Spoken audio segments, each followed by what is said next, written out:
uma vida com propósitos. Afinal de contas, por que estou aqui? O autor fala que o propósito da vida é muito maior que a realização pessoal, a paz de espírito ou mesmo a felicidade. É muito maior que a família, a carreira ou mesmo os mais ousados sonhos e ambições. Se você quiser saber por que foi colocado neste planeta, deverá começar por Deus. Você nasceu por um propósito dele e para cumprir o propósito dele. A procura pelo propósito da vida tem intrigado o ser humano há milhares de anos. Isso porque normalmente erramos já no ponto de partida. Nós mesmos fazemos perguntas egocêntricas como: o que quero ser? O que devo fazer com minha vida? Quais são os meus objetivos, minhas ambições e os meus sonhos para o meu futuro? Concentrar tudo em nós mesmos jamais desvendará o propósito de nossa vida. A Bíblia diz: a vida de todas as criaturas está nas mãos de Deus, e é Ele quem mantém todas as pessoas com vida. O autor fala que você não criou a si mesmo, logo não pode dizer por que foi criado.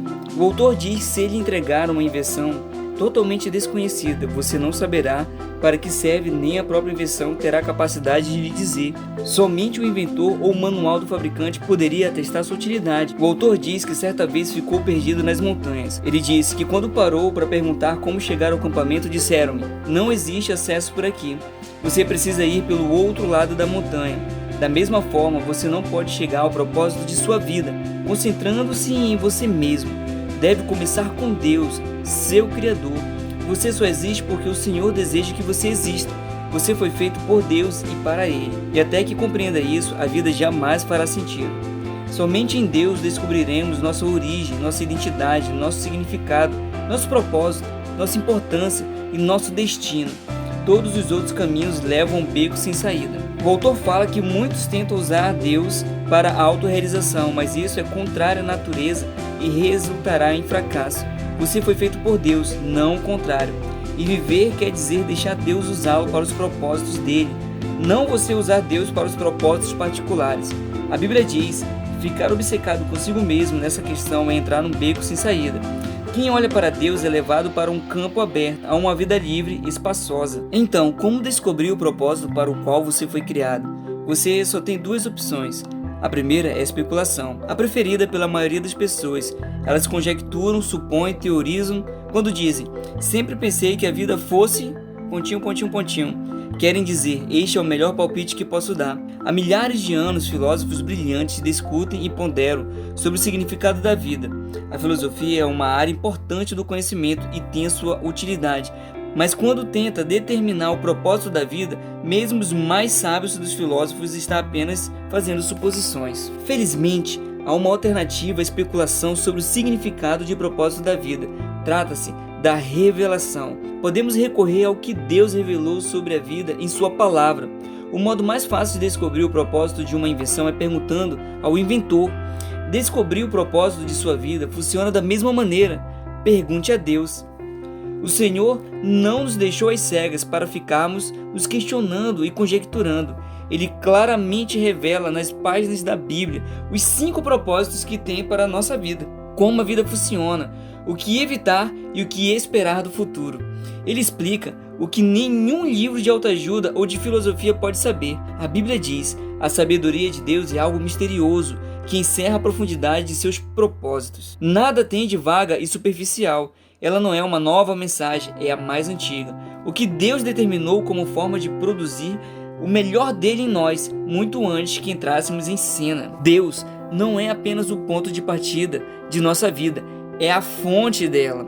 Para descobrir seu propósito de vida, você deve recorrer à palavra de Deus, não à sabedoria do mundo. Edifique a vida sobre verdades eternas, não sobre psicologia popular, histórias inspiradoras e estímulos para alcançar o sucesso. A Bíblia diz: muito antes que ele estabelecesse os fundamentos da terra, ele já pensava em nós e nos escolheu como um alvo do seu amor, para nos fazer completos e santos por meio desse amor.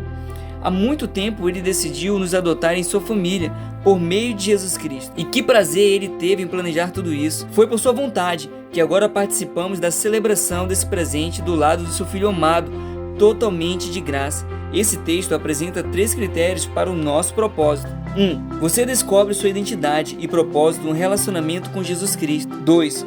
Deus já pensava em você muito antes de você pensar a respeito dele.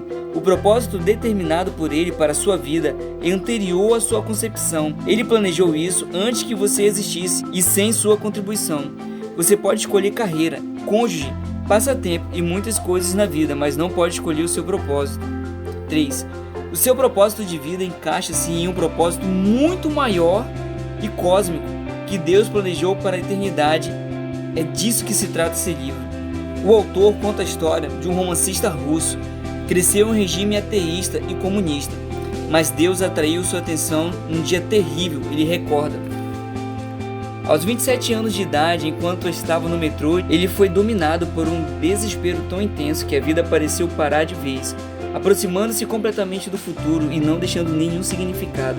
De repente, uma frase apareceu por si só: sem Deus, a vida não faz sentido. Martelando assombrado na minha cabeça, saí do metrô e caminhei em direção à luz de Deus. Você deve ter se sentido perdido a respeito de seu propósito na vida.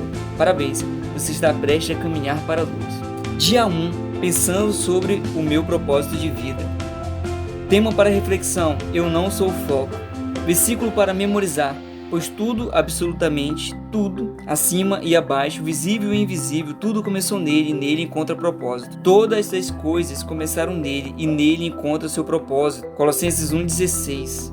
Pergunta para meditar: apesar de todos os argumentos ao meu redor, como posso me lembrar de que a vida é, na verdade, viver para Deus, mas não para mim mesmo? Que Deus abençoe sua vida e que você possa encontrar em Deus o seu propósito de vida. Até a próxima!